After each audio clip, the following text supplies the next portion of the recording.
So, DICE have just announced an update for Battlefield 2042. This update is going to give us the transport helicopter inside of the main modes. There's a couple things to go over in the patch notes. There's not too much, the patch notes are quite small.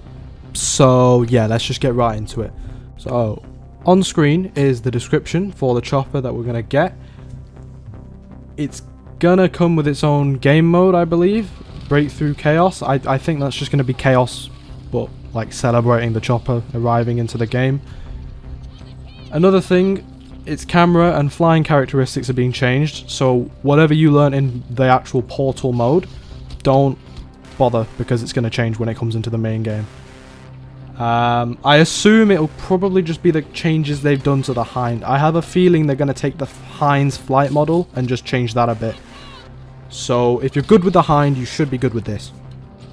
There are also some general changes. I'll put them up on screen right now. Nothing that big to cover.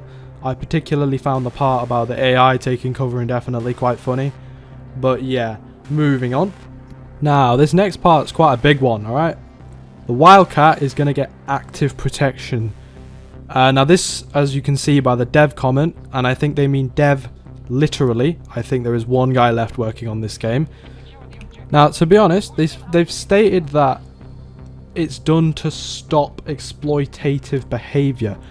Behavior like this is what Battlefield was known for. Now, I hated it. It was stupid. That's only because Irish's APS lasted about a decade before wearing off, and it was you had to go in with guns first. You'd have to have somebody kill it with guns first. But if you changed that, it would have been perfectly fine. And in fact, if that was the meta, to have your friends help you by putting APS down and you're the driver, that would be fine, right? It wouldn't make sense to have a medic driving a tank though. That's the issue. And this is where I think you should have the old I digress a bit, but this is where you need the old class system. You know, in Battlefield 1 you'd spawn in a vehicle, you'd get a different class. You wouldn't get the engineer class, you wouldn't get a medic class, you just got the vehicle class that had a repair tool and like a pistol.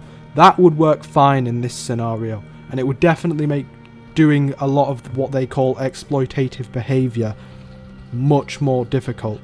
And it would, again, encourage team play. I have a whole video talking about things like this. You should definitely check it out. Now, next, another quite big change here. So, first small change, Condor's flight time transition is getting reduced again. It was already quite fast. I can see why they're doing it more faster, though. But then they go on to this point, where they just completely get rid of it in Breakthrough. I'm not sure why. I assume it's because they want to encourage people to use this more, but I really don't know, because I'm not going to lie, a Condor and a Hind in Breakthrough, one Condor, one Hind, they're not that hard to kill. I mean, it's the two fattest vehicles in the game, you know, Condor's even fatter, it's really easy to hit the Condor, especially with the high projectile velocity on the rocket launchers that Battlefield 2042 has, right? You just point, aim at the vehicle, bang. You've hit it most likely. You didn't have to lead it. It wasn't like previous Battlefield games where there was like actual acceleration. It's just bang, it's off, it's at its highest speed already. So yeah, my theory is that they've gotten rid of the Hind and the Condor because the UH-60 is just going to be worse than both of them. And they don't want the UH-60 to just be overshadowed. Some couple more notes, not really anything major. I think the proximity scan tells me that this isn't the UH-60 from BF3, it's the one from Bad Company 2. But I don't think there's any difference as far as I'm aware, but I'm not gonna lie, I have not had much chance to play Portal. Nobody runs any servers properly. Anyways, that's gonna be it for this video. Quite a short one, but there's really not much left to cover on this game.